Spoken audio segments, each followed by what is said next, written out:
아멘. 5월달은 가정의 달입니다.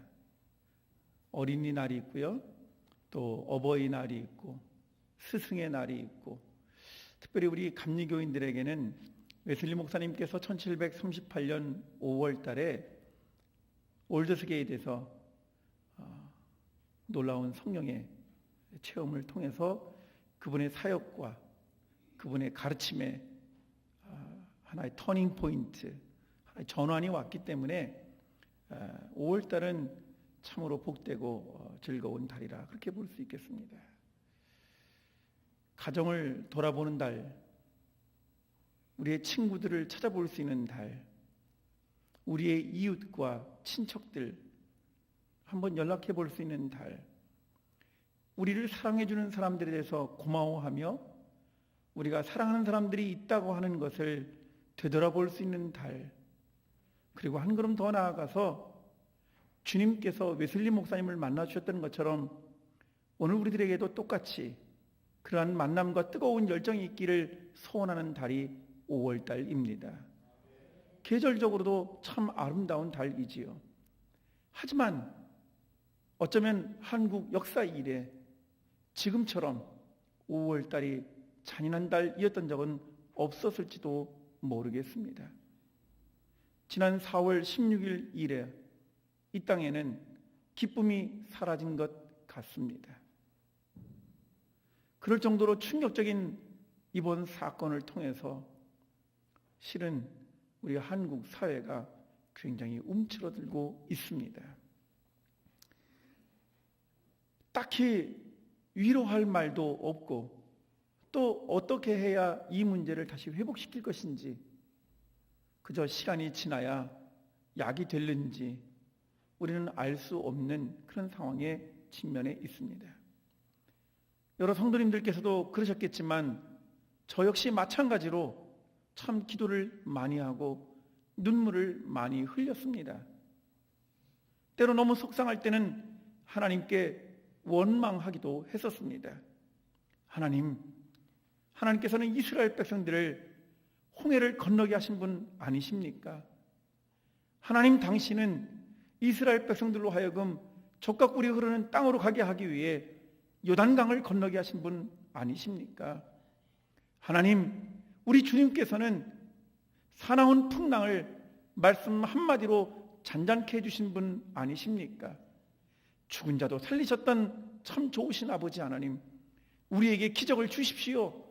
우리에게 희망할 수 있도록 은총을 베풀어 주셨으면 좋겠습니다. 그렇게 기도했지만 아무것도 바뀌지 않았습니다.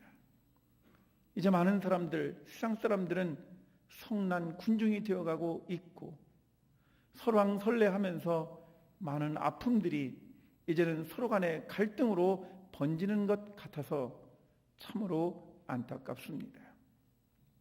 어쩌다 이러한 상황에 이르게 되었을까? 많은 사람들이 인지하듯이 이것은 진도 앞바다에서 세월호라고 하는 하나의 배가 무너진 것에 그친 것이 아니라 어쩌면 이 땅에 살아가고 있는 우리 모두들이 영적으로 침몰하고 있는 징조는 아닌가 한번 되살펴 볼 수밖에 없다고 하는 것입니다. 저는 교회사를 연구하고 또 전공한 사람으로서 역사는 지나간 과거로 그치는 것이 아니라 여전히 우리들에게도 의미가 있다고 하는 것을 학생들에게 가르쳐야만 하는 책임감을 가지고 있습니다. 때문에 이러한 문제가 발생을 하면 어쩔 수 없이 혹시 과거의 아픔과 상처를 이겨내었던 사례는 없었는가, 그런 것들을 자꾸 들추어 보는 그런 성향이 있습니다. 그런데 저는 이번만큼은 그런 용기가 생기지도 않고 그럴 마음이 생기지도 않았습니다. 오히려 이번 사건은 저로 하여금 성경을 다시 한번 묵상할 수 있도록 해 주었습니다. 특별히 이 기간 동안에 제가 많이 묵상한 것은 초대교회에 로마 제국으로부터 핍박을 많이 받고 있었던 당시에 초대교인들의 고난을 이야기하고 있는 베드로 전후서를 묵상하게 해 주셨습니다. 그 가운데 하나님께서 가르쳐주신 말씀 가운데 하나는 다음과 같은 것입니다. 하나님의 택한 백성들에게도 고난이 있다고 하는 사실입니다. 하나님께서 선택하신 백성에게도 고난이 있다고 하는 것입니다. 이번 세월호 사건을 수습해 나가는 과정 가운데서 너무나 안타까운 이야기들이 많이 있습니다. 그 중에 하나는 안산 명성교회 이야기일 것입니다. 어쩌면 성도님들도 이미 잘 알고 계실지 모르겠습니다. 그 중에 대표적인 학생 하나는 양온유라고 하는 학생이지요. 그곳 사찰 집사님의 딸이라고 합니다. 공부를 참 잘했다고 하는 것으로 알려져 있고, 그 아이는 집안 형편이 어려우니까 자기 동료들이나 자기보다 어린 그 학생들을 과외를 해서 자기가 용돈을 벌어서 이번 수학 여행비도 마련했다고 하고, 또 그 중에 일부를 꼭 떼어서 11조를 바치는 아이였다고 합니다. 그곳 교회에서는 형편이 어려워서 수학여행 가지 못하는 아이들을 위해서 십시일반으로 헌금을 모금해서, 제가 듣기로는 6명인가 7명인가가 그 교회에서 보내준 학생들이라고 합니다. 그러니 어떻게 보면 선을 행하려고 하다가 아이를 죽음으로 내몰았다라고 하는 자괴감에 빠져 있을 것 같기도 합니다. 이런 일들을 이렇게 접하게 되면서 참으로 이해할 수도 없고 알 수도 없는 그와 같은 고난의 문제, 이것은 안 믿는 사람들에게만 주어지는 것이 아니라 믿는 사람들에게도 닥쳐온다는 사실입니다. 그렇다면 믿는다는 것이 무슨 의미가 있겠는가, 이렇게 질문하실 수 있겠습니다. 믿는다는 게 무슨 의미가 있을까? 그저 우리 감정적으로나 정서적으로 위안을 받기 위한 것인가? 아니면 이 땅에 살아가는 동안 좀 힘들지만 잘 견디다가 저 세상에 가서 하나님의 은혜로 잘 살게 되는 것, 그것이 믿는 징표인가? 이러저러한 생각들을 참 많이 해보게 됩니다. 그런데 두 번째로 베드로 전서 후서에서 가르쳐주는 말씀이 있습니다. 하나님이 믿음의 사람들에게 고난을 주는 것은 고난을 통해서 사람들을 차별하지는 않지만 고난을 통해서 어떤 사람들이 하나님의 사람들인가 하는 것을 발견하시기 원하신다라는 깨우침이었습니다. 하나님은 사람을 우선시해서 마음에 드는 사람에게는 고난을 덜 준다거나 고난을 피해가게 한다거나 하는 방식이 절대로 아닙니다. 하나님은 당신의 백성들조차도 고난을 주십니다. 하지만 그 고난을 통해서 하나님은 당신의 사람들을 구별하시는 것으로 사용하신다는 것이지요. 이사야서 43장을 한번 살펴보셨으면 좋겠습니다. 이사야서 43장 1절부터 제가 3절까지 읽어드리겠습니다. 야곱아, 너를 창조하신 여호와께서 지금 말씀하시느니라. 이스라엘아, 너를 지으신 이가 말씀하시느니라. 너는 두려워하지 말라. 내가 너를 구속하였고 내가 너를 치명하여 불렀나니 너는 내 것이라. 이렇게 설명하셨어요. 그런데 2절이 중요합니다. 내가 물 가운데로 지날 때에 내가 너와 함께 할 것이라.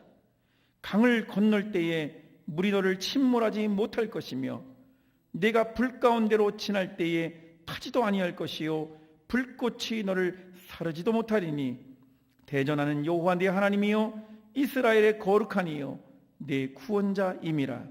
내가 애굽을 너의 속량물로 구스와 스바를 너를 대신하여 주었노라. 2절에 보니까 만일 하나님께서 택하신 백성이라면 왜 물길 가운데로 걸어가도록 내버려 두신다는 말씀입니까? 왜 하나님의 택하신 백성이라면 당신의 자녀들이 불길 사이라고 하는 이 위태위태한 삶을 살아가야 한다는 말입니까? 그런데 보십시오. 성서는 우리에게 이렇게 말씀하고 계십니다. 네가 있는 자리에 내가 너와 함께 있노라. 아멘이십니까? 그것이 제가 바로 이번에 말씀을 묵상하면서 깨우친 것이었습니다. 하나님은 독선적인 방식으로, 일방적인 방식으로 우리를 사랑하시지는 않습니다. 분명한 사실은 우리를 사랑하시되 모든 것을 내어주시는 방식으로 사랑하시지 편법이나 당신 마음에 내키는 대로 사랑하는 것이 아니라는 것입니다. 우리는 고난이라고 하는 순간에 직면해서야 비로소 하나님의 크기를 온전히 알 수 있게 됩니다. 고난이라고 하는 훈련을 받아보지 못한 사람들, 고난을 피해가려고 하는 사람들 앞에서는 항상 사단의 달콤한 유혹에 직면할 수밖에 없습니다. 저는 성경을 보면서 성경은 우리로 하여금 어떻게 하는 것이 성공적인 삶인가 하는 것을 가르쳐주는 일종의 처세술을 알려주는 작품은 아니라고 생각합니다. 여러분들도 그렇게 믿으시죠? 아멘이십니까? 여러분 성경을 많이 읽으면 지혜와 지식이 막 자라나고, 성경을 많이 읽으면 인간 관계를 잘 할 수 있고, 성경을 많이 읽으면 세상 사람 표현대로 성공할 수 있는 원리가 이 안에 담겨져 있다. 일종의 그러한 하나의 처세술로서의, 처세술처럼 처세 방식을 가르쳐주는 그러한 작품이라고 성경을 받아들이십니까? 저는 그렇다고 생각지 않습니다. 그런데 그럼에도 불구하고 성경이 우리들에게 무엇이 성공인지 무엇이 실패인지는 가르쳐주지 않는다 하더라도 적어도 우리는 성경을 읽는 가운데 아하, 이 사람은 성공한 사람 같아, 아하, 이 사람은 실패한 사람 같아, 그 정도는 우리가 깨우쳐서 알 수 있습니다. 성경의 가르침의 내용이 성공이냐 실패냐를 가르쳐주는 것이 목적은 아니지만 우리는 성경을 읽으면서 어떻게 하는 것이 하나님이 기뻐하시는 성공적인 삶인지, 어떻게 하는 것이 하나님이 기뻐하시지 않는 실패한 삶인지를 우리가 눈치챌 수 있다, 그 말입니다. 거기까지는 동의하시겠죠? 자, 그렇다면 저는 4가지 기준을 말씀드리고 싶습니다. 제가 볼 때 성경에는 하나님께 성공하고 사람에게 성공한 그런 케이스가 있습니다. 성경에는 하나님께는 성공했으나 사람에게는 실패한 케이스도 있습니다. 성경에는 하나님께는 실패했지만 사람들에게는 성공한 케이스도 있고요. 마지막으로 하나님께도 실패하고 사람들에게도 실패한 케이스도 있습니다. 성경에 등장하는 인물들을 살펴본다면 말이죠. 그러면 간단하게만 말씀을 드려볼까요? 여러분들 제일 부러워할 만한 것은 하나님께도 성공하고 사람에게도 성공하는 일일 것입니다. 그런 사례로 누구를 들 수 있습니까? 저는 사무엘 선지자를 말씀드리고 싶습니다. 그는 하나님의 신실한 일꾼이었을 뿐만 아니라 이스라엘 온 백성들에게 존경을 받았던 인물이기 때문에 그렇습니다. 반대로 가볼까요? 하나님께도 실패하고 사람에게도 실패한 사람이 있습니다. 누가 생각나십니까? 그렇습니다. 가룟 유다를 생각하시면 좋겠습니다. 그런데 따져놓고 보면 가룟 유다는 성공할 수 있는 기회가 더 많았던 사람이었습니다. 그는요, 예수님의 제자들 가운데서 나름대로 머리가 돌아갔던 사람입니다. 또 주님께 어느 정도는 신망을 받았기 때문에 재정을 관리할 수 있는 위치까지 올라가는 것이 아니겠습니까?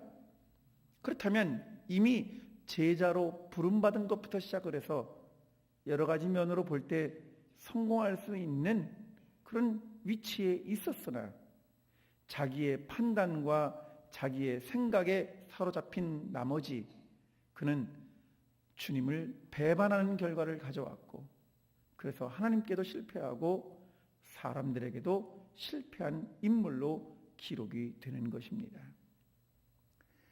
하나님께는 실패했으나 사람들에게 성공한 사람도 있습니다.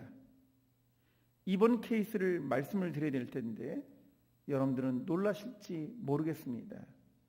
왜냐하면 솔로몬이 그런 사람이기 때문에 그렇습니다. 아니, 솔로몬이 하나님께 실패한 사람이라니요? 그는 하나님께 1000번제를 드린 사람 아닙니까? 그는 이스라엘 백성들을 위해서 다른 무엇보다 지혜를 요구했던 자가 아니었습니까? 그는 모든 현대인들에게 부귀영화의 대명사로 불리는 사람이 아니란 말입니까? 맨 마지막 말만 옳습니다. 동서양을 막론하고 인간적으로 한번 성공한다면 솔로몬처럼 성공했으면 좋겠다, 그렇게 기준으로 삼는 이가 바로 그분입니다. 하지만 우리가 신앙의 눈을 들어서 솔로몬을 살펴보십시오. 하나님이 그에게 가져다준 모든 좋은 것들을 그는 싸구려로, 쓰레기로 만들어버린 인물입니다. 수없이 많은 주변 국가들과의 정치적인 담합을 통해서 이방 여성들을 이스라엘 땅에 들여왔을 뿐만 아니라 그들이 올 적에 이방의 우상들을 끌고 들어왔었기 때문에 젖과 꿀이 흘러야 될 땅, 하나님의 말씀과 법도가 치리되어야 될 그 땅에 우상으로 넘실되었던 것이었고, 결국 그의 사후에 이스라엘은 그의 아들들에 의해서 두 동강 납니다. 남유다, 북이스라엘. 그리고 그것도 오랜 수명을 가지 못한 채 주변 열강들에 의해서 하나하나 무너지기 시작하더니 지난 1948년에 다시 독립할 때까지 저들은 하나님의 땅에서 스스로 유배시킨 자들로 비참한 삶을 살 수밖에 없었던 것입니다. 우리가 역사를 공부한다고 하는 것은 어떤 특정한 시기부터 시작되는 것이 아니라 그러한 연원이 왜 시작되었는가 하는 것을 살펴본다면 저는 단연코 솔로몬이 하나님으로부터 멀었다는 사실을 말씀드리고 싶습니다. 인간적으로 성공했으나 하나님께는 실패한 사람이었다고 말입니다.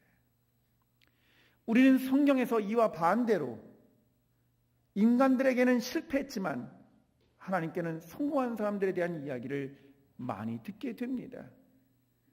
실은 하나님께도 성공하고 인간들에게도 성공한 사람들의 케이스가 성경에 참 많았으면 좋겠습니다만은 우리는 성경에서 발견하게 되는 믿음의 사람들 상당수는 사람들에게 실패하고 하나님께 성공한 사람들, 그런 사람들에 대한 이야기를 접하게 된다는 말입니다. 제가 왜 이것을 힘주어 강조하는지 잠시 동안만 기다려 주십시오. 저는 그런 케이스로 사도 바울을 말씀드리고 싶습니다. 사도 바울은 좋은 가문과 혈통을 가진 사람이었습니다. 그는 배움에 뛰어난 사람이었습니다. 인간적인 의지와 열심에 있어서도 남부럽지 않은 사람이었습니다. 때문에 그는 스스로 말하기를 나는 율법에 흠이 없는 자다, 이렇게 간주했던 것이었습니다. 뿐만 아니라 경제적으로도 윤택했던 것 같습니다. 왜냐하면 사도 바울이 가끔 언급하는 나는 로마의 시민권을 가지고 있다라고 말할 때 당시의 로마의 시민권을 갖는다는 것은 일정의 재정 상태가 되어야만 시민권을 구입할 수 있었다는 것입니다. 어느 성경 주석을 뒤져보니 노동자가 2년 동안 한 푼도 쓰지 않고 모아야 로마의 시민권을 살 수 있었다, 이렇게 기록해 놓은 글을 본 적이 있습니다. 많이 배우기도 하고 집안 배경도 든든하고 개인적으로 성공에 대한 욕구나 의지도 강하고 물질적으로도 부족하지 않았던 그 사람, 그리고 자기가 원했던 그 길을 그저 성실하게만 갔더라면 남부럽지 않게 살아가는데 전혀 지장이 없었던 사도 바울, 그는 다메섹 도상에서 이 모든 것을 다 피우고 내려놓게 된 것입니다. 전에 자기가 가야 될 길이라고 생각했었고 전에 자기 인생의 목표라고 생각했었던, 그것만이 자기가 힘써야 될 그런 기준이라고 생각했던 그 모든 것들을 배설물처럼 쓰레기처럼 여겼다 하는 말입니다. 그렇게 따져놓고 보면 믿음의 조상 아브라함도 마찬가지일 것입니다. 그가 살고 있었던 고향 본토 친척 아비집에서 그는 아무런 부족함이 없이, 아무런 모자람이 없이 잘 먹고 잘 살던 사람이었습니다. 그랬던 그가 주님의 음성을 듣고 하나님의 언약 가운데로 부름을 받아서 광야를 헤집고 다녀야 하는 이와 같은 그 유랑의 삶을 오랫동안 했던 것을 기억해 보십시오. 믿음의 사람들에게서 나타나는 공통분모가 하나 있으니 그것은 삶이 자기중심이 아니라 철저하게 하나님의 이끌리는 것이었다는 것 사실입니다. 아멘이십니까? 존 웨슬리 목사님도 그런 분이셨습니다. 그분의 가정으로 놓고 보나 양쪽 어머니께 쪽 또는 아버지께 쪽 다 어느 쪽으로 살펴본다 하더라도 명망 있는 성직자 집안이었습니다. 부모들은 다 좋은 대학을 나왔을 뿐만 아니라 사람들에게 신임을 얻고 있었던 그런 인물들이라 말입니다. 웨슬리 목사님이 살던 18세기는 지금보다 더 훨씬 계급사회가 분명한 때였었습니다. 거기에는 계층이 존재했다는 말이죠. 적어도 몇 대에 걸쳐서 성직자가 된다고 하는 것은 그 사회에서 지도력을 인정받았다는 것을 의미할 뿐만 아니라 한 걸음 더 나아가서 정치적인 영향력과 경제적인 부조차도 본인이 마음먹기에 따라서 언제든지 갖출 수 있는 여건을 가진 자였다는 말입니다. 18세기는 그랬습니다. 그래서 귀족과 성직자가 한 그룹, 그 다음에 일반 대중이 한 그룹, 이렇게 첨예하게 이원화되어 있는 상황 속에서 성직자 그룹이었고 옥스퍼드에서 공부를 했고 탁월한 능력을 펼쳤던 그 사회적으로 영향력을 행사하기 위해서 또 그만한 준비가 되어 있었기 때문에 신대륙에 선택되어서 성직자로 나가는 경험도 누릴 수 있었던 사람, 존 웨슬리 목사님이었습니다. 그런데 그가 한 가지 몰랐던 것이 있었습니다. 본인이 알고 있는 것, 본인이 살아가고 있는 것, 본인이 누리고 있는 그 모든 것이 다른 사람들도 그럴 것이다 라고 생각했던 것, 거기에 문제가 있었던 것입니다. 오늘 우리 사회가 왜 문제를 가지고 있습니까? 오늘 우리가 믿고 우리가 살아가고 있는 것을 다른 사람들도 그렇게 살아갈 것이다 라고 착각하고 있기 때문에 그렇습니다. 다시 말씀드리면 자기에게 세워준 기준이 다른 사람에게 기준이 아닐 수 있다는 것을 인정하지 못했다는 것이죠. 여기에서부터 소통이 이루어지지 않는 것입니다. 저는 교회에서 요 근래에 이상한 단어를 많이 듣습니다. 그 단어는 뭐냐면 하나님을 인격적으로 경험하라 하는 말입니다. 여러분 그런 말씀 들으시죠? 나는 하나님을 인격적으로 만났다. 나는 하나님을 인격적으로 경험했다. 그런 말이 사실 언제부터인가 우리 신앙 공동체 안에 자연스럽게 사용되기 시작했습니다. 그래서 따져 묻습니다. 인격적이라는 말이 무슨 말이지? 하나님을 인격적으로 만나고 하나님을 인격적으로 경험한다는 말이 무슨 말이지? 제가 물어보면 속 시원하게 대접해 주는 분들이 별로 없습니다. 혹시 수원 종록교회는 기대하고 싶은데 하나님을 인격적으로 만난다는 말이 무슨 말이지요? 대답하실 시간에 물 좀 마셔도 되겠습니까? 인격적이라는 말에 대해서 우리가 너무 쉽게 사용하지만 잘 말씀들을 못하세요. 신학생들에게 물어봐도 그렇고 동료 목사님들이나 교수님들한테 인격적으로 하나님을 만난다는데 어떻게 만나면 인격적으로 만나는 겁니까? 라고 물으면 말씀들을 안 하세요. 제가 어떤 때는 민망해요. 아니 그런 말 같지도 않은 걸 질문을 하느냐고. 인격적으로 만나는 게 인격적으로 만나는 거지. 이렇게 말씀하시니까 말이죠. 아니지요. 전에 사용하지 않다가 그 단어를 사용한다면 거기에는 무슨 의미가 있겠지요. 그래서 호기심이 발동해서 제가 찾아보다가 저 혼자 그냥 이런 건가 보다. 정답은 아닐지 몰라도 이런 건가 보다 하고 깨닫는 게 하나 있습니다. 그것은 단어에서 제가 찾아냈는데요. 영어의 person, personality라는 말은 라틴어 페르존, 페르소나레에서 왔더군요. 라틴어 단어의 이 말은 두 개가 합성된 겁니다. 하나는 per, P-E-R이라는 말은 영어로 따지면 무엇을 통해서라는 뜻입니다. through라는 뜻이 있어요.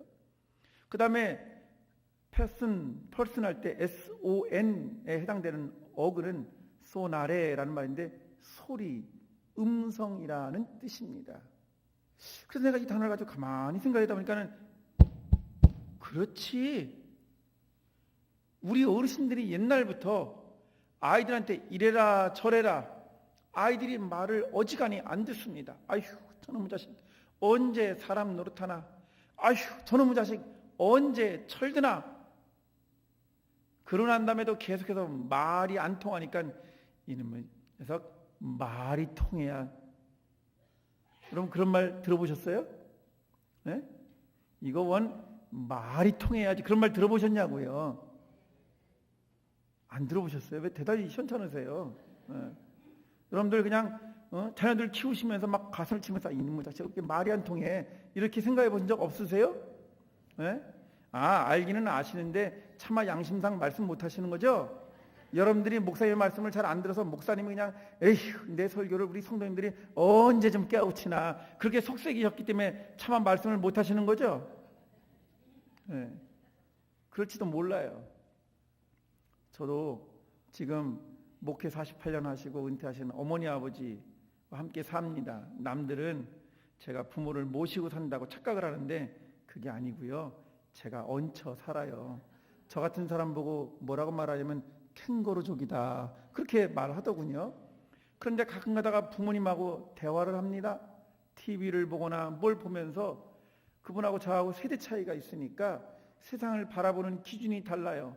그래서 대화를 하다가 이 목사 이런 거 어떻게 생각해? 예 아버지 저는 이렇게 생각하는데요. 너는 왜 그렇게 생각하냐? 그게 아니라 저기 잘못된 거지. 저러면 안 되지. 뭐 이러면서 이제 대부분 얘기를 하는데 이렇게 말이 안 통하는 건 주로 정치 이야기할 때 그렇습니다. 그렇게 얘기를 하면 나중에 하시다가 도저히 속상하니까 에이 언제 이 녀석하고 말이 통할라나. 그러니 80이 다 되신 분과 50을 간 넘긴 사람들이지만 아직까지도 말이 안 통합니다. 이해가 되시겠어요? 그러니 우리는 쉽게 생각해서 말이 통한다는 말이 간단한 것 같지만 실은 쉽지 않지요. 여러분 하나님을 인격적으로 만난다는 것은 말이 통해야 되는데 하나님께서 말씀해 주시면 제가 듣겠습니다 그러시지만 말씀하셨잖아요. 이 말씀이 우리에게 와서 이해가 안 되고 이 말씀이 우리에게 적용이 되지 않는다면 말이 안 통하는 것입니다. 그래서 시편 기자는 참 고민을 많이 했던 것 같아요. 150편이나 시편을 써놓고 맨 첫 번째 편에다가 무엇을 1편으로 놓을까 그러다가 복 있는 사람은 다음과 같지 않습니다. 1편 1절 한번 같이 외워볼까요? 시작. 복 있는 사람은 악인의 꾀를 죄인의 길에 오만한 자리에. 자 2절이 더 중요하죠. 어떻게 하죠? 오직 여호와의 율법을 주야로 묵상하는도다. 아멘. 야, 수원 종로교회는 말씀 통독을 참 많이 하시나 봐. 거기다 암송하시네. 맞아요. 시편 1편을 그 자리에다 배치한다는 것은 다른 그 무엇보다 제일 중요한 것을 그곳에다가 전 놨을 거라고 생각합니다. 그런데 시편 기자가 뭐라고 말하냐면 복 있는 사람은 이런 사람들이 절대로 아닙니다. 그러면서 뭐라고 말하냐면 악인의 꾀가 뭔지 아십니까? 하나님의 뜻, 하나님의 말씀과 다른 생각을 가지고 하는 사람들. 그 꾀라는 말은 생각이에요. 생각. 하나님의 생각과 하나님의 마음과 멀어진 것들로 머릿속에 가득 채워져 있는 겁니다. 그런 사람들은 어떻게 합니까? 주님이 원하시는 길을 가지 않고 제 길을 가지 제 길을. 그리고 자기 길을 걸어가다가 인간적으로 괜찮은데 다른 사람들이 당신 성공했구만 그러면 우쭐해지고 오만해져 가지고 말이죠. 거기에 차리를 깔고 안 한다 그랬어요. 그런데 세상 사람들이 그렇게 볼 때 그게 복 있는 것 같으니 천만의 말씀 복 있는 사람은 2절입니다. 오직 여호와의 율법을 주야로 묵상하는도다. 아멘. 여러분 여기서도 중요한 단어가 있어요. 주야로 묵상하다, 밤낮으로 묵상하다. 왜 밤낮으로 합니까? 왜 밤낮으로? 그것은 뭐냐면은 우리가 순간순간 살아가다가 아이쿠 하나님의 말씀이 기억나야 되기 때문에 그렇습니다. 주일날 한번 와서 예배 잠깐 드리고 가서 우리가 일주일 내내 보는 건 뭐죠? 세상의 TV를 보는 겁니다. 우리가 주일날 잠깐 성도들 간의 교제를 하고 일주일 내내 만나는 사람들은 누구죠? 세상 사람들입니다. 우리 뇌리 속에 무엇이 먼저 떠오르겠습니까? 그러니까 우리가 안 바뀌고 안 달라지는 거죠. 날마다 말씀 앞에 있는 것, 날마다 말씀을 통해서 내가 이 말씀을 읽고 연구하고 기도할 때에 주님 앞에 있는 것처럼 그렇게 의식하면서 깨어있으면 살아가는 것, 오늘 성가대에서 찬양을 해준 것처럼 정말 그런 마음으로 우리가 정말 간절히 사모하는 마음으로 그렇게 주님의 말씀을 묵상해야 된다 그 말입니다. 그렇게 해야 되는데 두 번째 또 단어가 있어요. 주야로 뭐 한다고요? 묵상한다. 그래서 묵상한다. 묵상하다는 말이 무슨 말인 줄 아십니까? 묵상하다. 원래 이 말은 기도한다는 말이 아니에요. 라틴어 단어에 메디테이션, 영어의 메디타치오라는 말은 원래는 스터디하다예요. 스터디하다, 연구하다. 주님의 말씀을 주야로 깊이 살펴보는 거, 연구하는 거예요. 그런데 히브리어는 그것보다 한 걸음 더 나갔습니다. 히브리어의 묵상하다는 뜻은 어떤 뜻을 갖고 있느냐? 애통해하다는 뜻을 가지고 있습니다. 따라해 보십시오. 애통해하다. 이 단어도 우리한테는 익숙한 단어이지요? 맞습니까? 그런데 왜 시편 기자가 오직 여호와의 율법을 주야로 애통해한다라고 말했을까? 가만히 생각해 보니까 여러분, 이 말씀이 여러분들 앞에 거울처럼 비춰주면 여러분들의 모습이 나타나지 않겠습니까? 어이쿠, 내 머리가 삐뚤어졌네. 오늘 화장이 잘못됐는걸? 아이고, 이거 내가 옷 꾀지지 않은 걸 잘못 입고 나왔어 하고 나의 부족한 부분이 비추어질 거란 말입니다. 말씀을 진지하게 보고 살펴보면 그 말씀 때문에 내가 어디서 어그러졌는지, 내가 왜 뒤틀렸는지, 왜 내가 빗겨나가 있는지, 왜 내가 하나님을 똑바로 보지 못하는지를 발견하게 되니까 그때에 우리 마음이 안타깝고 애통해야 하는 것이지요. 그 말씀대로 살아가는 사람들이 이 말씀을 세상을 향해서 쫙 펼쳐보면 이 세상에 어디에 하자가 있고 어디에 문제가 있고 왜 세상 사람들이 무엇 때문에 고통을 당하는지를 우리가 발견할 수 있게 될 것입니다. 여러분, 세월호 사건에 대해서 다른 사람에게 화살을 돌리지 마십시오. 이단들 저것들 두고 보라고, 이번 기회에 박멸을 해야 된다고 천만의 말씀. 이단들이 아무리 극성을 부려도, 사단과 우리의 원수 대적 마귀가 아무리 판을 친다 하더라도 믿음의 사람들이 똑바로 서 있었더라면 여러분, 어떻게 그런 일들이 일어날 수 있었겠습니까? 전국 방방곡곡에 교회가 넘쳐나는데 자기는 신자라고 자처하는 사람들이 너무나도 많은 한국 사회 속에서 우리는 예외란 말입니까? 천만의 말씀이시죠. 세상 사람들은 누군가 다른 사람을 희생양으로 삼으려고 하는 것이 세상의 기준이라면 믿음의 사람들은 이것이 바로 하나님께서 우리를 향해 주시는 안타까운 마음이시구나, 그렇게 알고 계셔야만 합니다. 그런 마음을 가졌던 사람이 누구입니까? 존 웨슬리 목사님이란 말이에요. 그는 자기의 지식과 자기의 경험과 자기의 익숙한 습관을 가지고 신대륙에 건너갔습니다. 건너가서 그곳에서 이제 새롭게 시작해보겠다고 하는 그런 사람들 앞에서 아주 높은 위치에 서서 이렇게 하십시오, 저렇게 하십시오, 그런 목회를 했던 사람이에요. 결국 실패로 돌아갔습니다. 왜 그렇죠? 그들과 말이 통하지 않았기 때문에 그렇습니다. 그들과 인격을 나누지 않았기 때문에 그렇습니다. 결국 조지아 실패로 돌아온 존 웨슬리 목사님은 심각한 고민에 빠지게 되었습니다. 무엇이 문제였지? 무엇이 부족하지? 많은 사람들은 그럴 때 이렇게 생각하겠죠. 공부를 더 해볼까? 책을 더 읽어볼까? 어디서 노하우를 뒤져볼까? 여러분, 그런 방식을 가지고서 웨슬리 목사님이 접근한 것이 아니었습니다. 자기 안에 인간으로서 할 수 있는 모든 것이 구비되어 있으나 하나님의 능력과 하나님의 역사심이 생략되어 있었다는 사실을 깨닫게 된 것입니다. 그것을 가르쳐 준 사건이 1738년 5월에 있었던 올드스게이트 사건이라 그 말입니다. 그날 저녁 모라비안 교도들의 집회에 참석해서 말씀을 듣는 가운데 내 가슴이 뭉클해졌다. 그것은 바로 그의 삶의 태도와 자세를 바꾸는 것이었습니다. 하나님이 나에게 주신 것을 가지고 내가 일하겠다가 아니라 나를 통해서 하나님이 일하시게 하자. 아멘이십니까? 바로 이와 같은 마음을 가졌던 사람이 사도 바울이라는 말입니다. 오늘 고린도전서 6장 19절에 보니까 한번 다시 읽겠습니다. 우리 19절 20절 시작. 성경을 덮으셨던 건 아실 텐데, 네, 고린도전서 6장 19절 20절 읽겠습니다. 시작.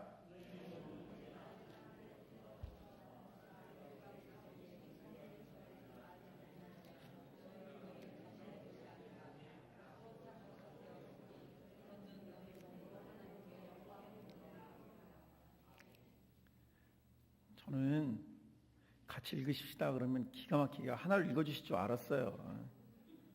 저 이제 목사님 저 다음에 저 한번 또 불러주실래요? 네. 아니 무슨 뭐 돌림표 하듯이 이렇게 그냥 읽으세요. 그리고 막 빨리 읽으시고 왜 이렇게 성급하세요? 네. 한 번만 다시 같은 마음으로, 우리가 지금 같은 한 가족이잖아요, 그렇죠? 같이 읽겠습니다. 시작.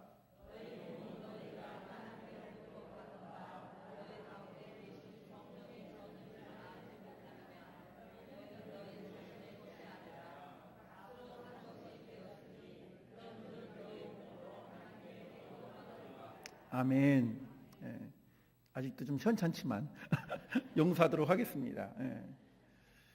여러분, 이 말씀은 저에게 굉장히 중요한 말씀이에요. 저한테 그런 계기가 있었거든요. 저도 목회자의 가정에서 태어났습니다. 그리고 당연하게 하나님께 첫째로서 바쳐줬고, 그 다음에 순결하게 신학대학을 먼저 가야 된다고 생각했었고, 그리고 대학 다니는 도중에 장학생으로 선발이 되어서 전 독일 가서 공부를 했습니다. 공부만 하는 것이 제 인생의 전반부였어요. 학위를 마치고 돌아와서 제 자신을 돌아볼 수 있는 기회가 참 많이 있었습니다. 예기치 않은 어려움이 있었습니다. 생각지도 않게 술술 잘 풀리던 것이 제동이 걸리기 시작하면서, 그러면서 잘 진행되어질 때 32의 박사학위를 받고 돌아왔으니까, 그때부터 강의를 하기 시작했으니까 다른 모든 사람들도 부러워했고, 혹시 저에게도 어깨에 힘이 들어서는지도 모릅니다. 그런데 교수를 뽑질 않는 거예요. 그래서 시간 강의를 10년 넘게 했습니다. 그 사이에 제 스스로의 모든 부분을 다 살펴보게 되었습니다. 다른 사람이 미워지기도 하고, 경쟁 관계에 들어가기도 하고, 스스로 때로는 너무너무 감당이 안 되니까 내가 무기력하고 내가 무능한 사람인가도 막 생각을 했었습니다. 그런데 저한테 그때 주셨던 위로의 말씀이 있었습니다. 참으로 고통스럽고 참으로 절망스러웠던 순간, 제일 잘 나갈 줄 알았던 제가 가장 뒤처지기 시작을 하고, 저희 친구들이, 저를 부러워했던 친구들이 시간이 지나니까 저를 안타까워하는, 마치 제가 무슨 애꿎은 모처럼 말이죠. 친구들을 만날 때마다 너 어떡하냐? 아유, 너 언제 자리가 잡힐 날이냐? 이런 이야기를 들으면서 참 많이 속상했습니다. 그런 소리 듣는 것도 싫었고, 듣고 있는 저도 싫었고, 나중에 그런 소리를 하도 듣다 보니까는 제 스스로가 미워졌습니다. 나는 아무것도 벌 볼 일 없는 존재구나. 그런 고민을 할 적에 하나님께서 말씀해 주신 본문이 이 본문이었거든요. 실은 너는 학위를 가지고 있거나 안 가지고 있거나 내가 네 안에 있어 너는 거룩한 내 아들이야. 아멘이십니까?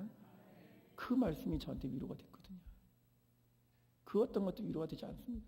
여러분, 돈을 잘 버는 거, 높은 자리에 올라가는 거, 그게 일시적 위로는 될 수 있습니다만, 돈을 벌지 못하는 순간 노숙자로 나앉을 수 있습니다.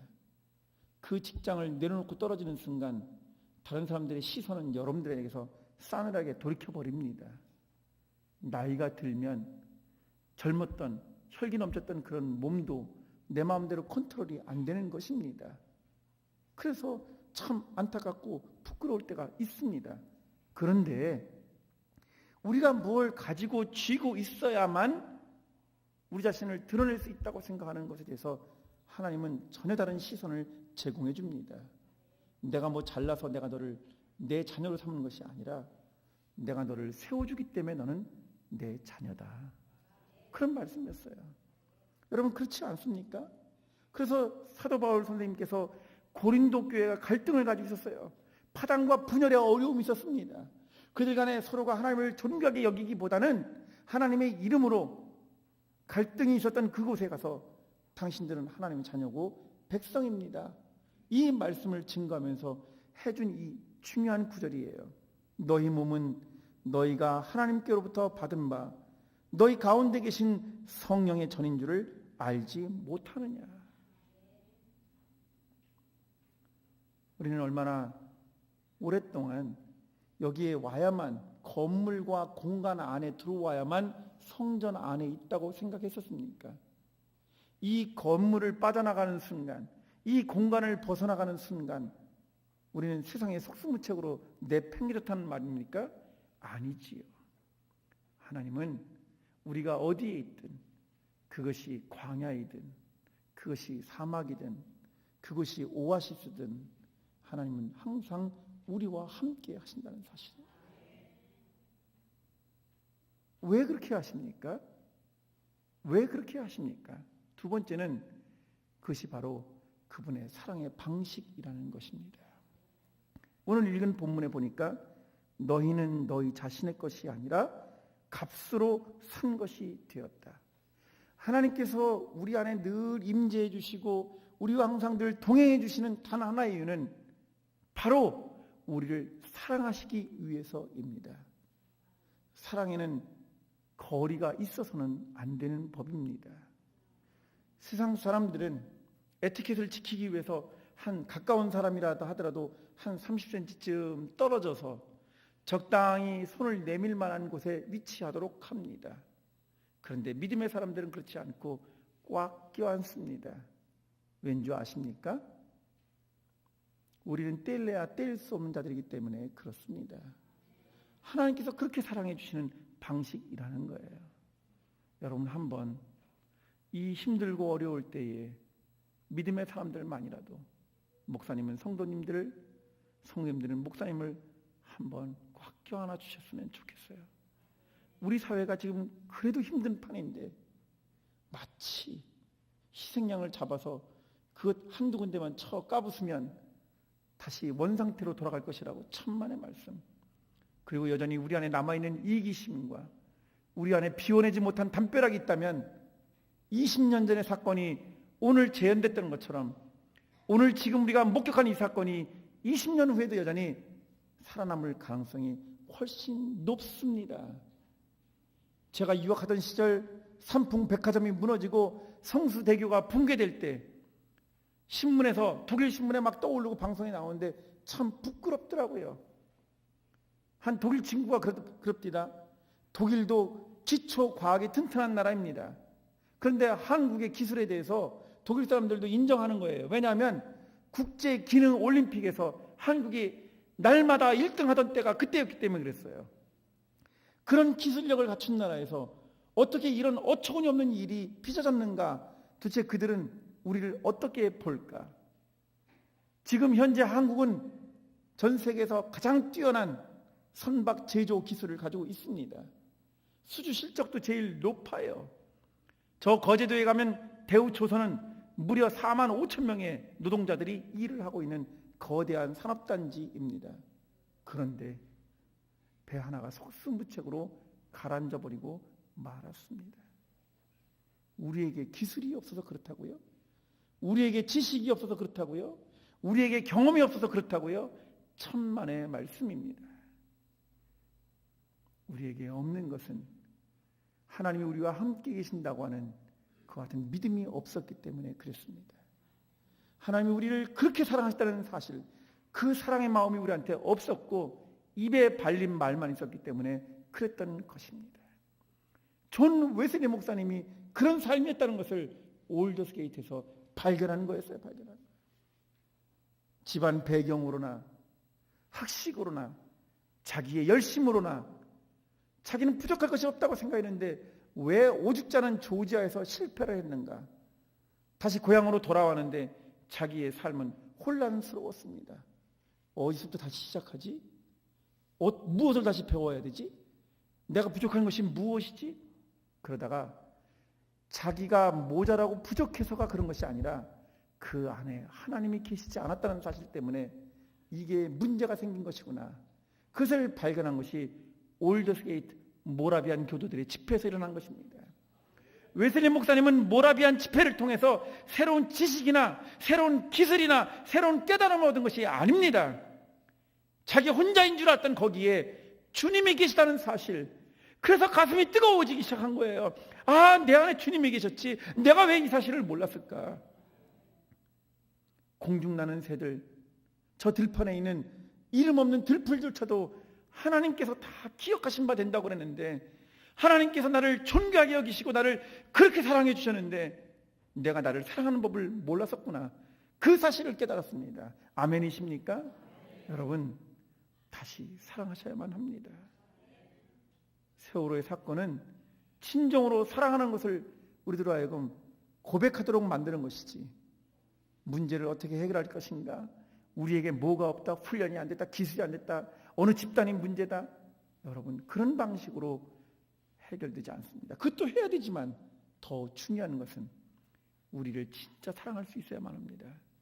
내가 하나님의 사랑받는 존재구나, 그 사실을 발견하게 되는 순간 내 이웃을 내 몸처럼 사랑하라고 하셨던 그 말씀이 진지하게 다가올 줄로 믿습니다. 이 사실을 깨닫게 되었을 때 성서는 마지막으로 이렇게 말합니다. 그런즉 너희 몸으로 하나님께 영광을 돌리라. 아멘이십니까? 존 웨슬리 목사님의 이제 사역은 더 이상 자기 자신을 드러내려고 하는 것이 아니었습니다. 그는 그 이후의 삶에서 올더스게이트 사건을 자주 언급하지 않습니다. 그래서 이 사건을 연구하는 학자들은 올더스게이트 사건이 한쪽으로는 중요하다라고 말하는 학자들과 중요하지 않다는 학자들로 나뉘어져 있습니다. 학계에는. 왜? 웨슬리 목사님이 이 사건이 중요한 사건이었으면 누구는 이걸 기록해야 되는데 기록을 하지 않는단 말이죠. 그래서 올더스게이트 이 사건은 그게 중요한 게 아니야 라고 하는 반론이 만만치 않습니다. 그러나 저는 그렇게 생각지 않습니다. 왜 웨슬리 목사님께서 1738년 5월의 사건을 그 이후에 자주 언급하지 않았을까? 그것은 이론이 아니기 때문에 그렇습니다. 그것은 과거에서는 안 되기 때문에 그렇습니다. 아멘이십니까? 그것은 현재형이어야만 합니다. 올더스게이트 사건은 1738년 5월에 끝난 것이 아니라 웨슬리 목사님의 마음을 거쳐서 그 이후에 복음을 받아들인 사람들, 예수 그리스도를 만난 사람들, 주님을 주인으로 삼는 모든 사람들의 가슴과 가슴을 이어서 계속해서 뜨겁게 박동하고 움직여야만 하는 사건이라는 말입니다.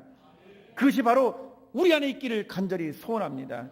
이 자리에 계신 여러분들의 마음 가운데 그때 웨슬리 목사님의 마음을 가슴 뭉클하게 했고 뜨겁게 했던 그 정신이 오늘 우리에게 다시 불꽃이 하나씩 켜지듯이 그렇게 우리를 빛내기를 간절히 소원합니다. 그것이 바로 그런즉 너희 몸으로 하나님께 영광을 돌리라 라는 그런 뜻입니다. 말씀을 정리하도록 하겠습니다. 저는 이번 사건을 통해서 다시 한번 깨닫는 것은 내가 영적 싸움, 영적 훈련에 최선을 다해야 되겠구나, 그런 사실을 갖게 됩니다. 여러분, 영적 싸움을 한다는 것은 뭐냐면은 쉽습니다. 내가 누구에게 속했나 하는 것을 깨닫는 데서부터 시작하는 겁니다. 나는 누구에게 속했나? 우리는 하나님의 형상대로 지음받은 존재, 하나님만이 나의 창조주가 되시고 하나님만이 주인이라고 말씀하셨지만, 그러나 우리를 지배하고 우리를 빼앗아가는 것들에게 너무나 많이 노예처럼 살아갑니다. 하나님이 아닌 다른 것들, 우리는 그것을 우상이라고 말하는데 성경에 3가지 우상이 있습니다. 첫 번째는 몰렉이라고 하는 권력의 신이 있습니다. 몰렉이라는 권력의 신, 자꾸 내 안에서 나를 드세우고 싶은 것입니다.